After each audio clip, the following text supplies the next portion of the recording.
nnyo kitalo ddala. Famire y'abantu omusanvu eyafiiridde mu kabenje finally bambi bamaze ne babaziika.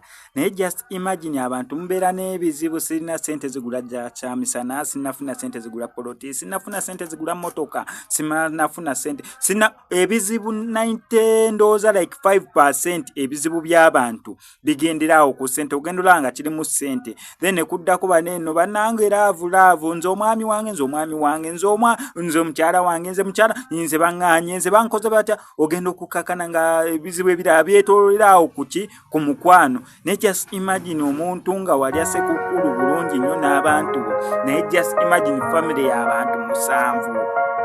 Bantu musanvu bonna entaana ne bagisima 1 2 3 4. Omanye entaana okwawula obusenge, Mukama Katonda.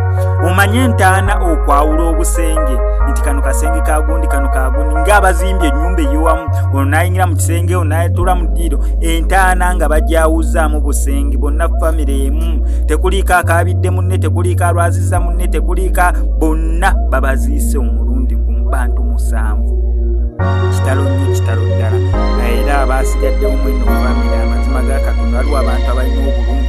Naye kumadi nga bagamba taata, maama, mwana, simanya, anti bannanga famire yonna teri wasikidde kyamunne, teri yasigadde, kwegamba bonna babaziise omulundi.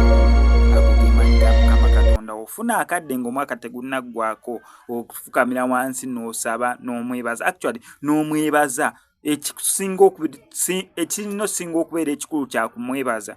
Nze buli mwaka gubeera nga gugenda kuggwako, olunaku lwa 31 zigenda okubeera awo ssaawa 10 ku 11 awo watyo, wakati w'essaawa 9 ne 11 nze mbeera ndi ku musaalo nga neebaza Mukama Katonda. Yes, ez'okumakya ziba za lweggulo. Yes, mbeera ndi ku musaalo nga neebaza Mukama Katonda. Naawe ofuna ya time at least ofukamira n'omwebazaako n'omusaba kuume. Naye Mukama Katonda atutaase obulumi obufaanaganako ng'obwo.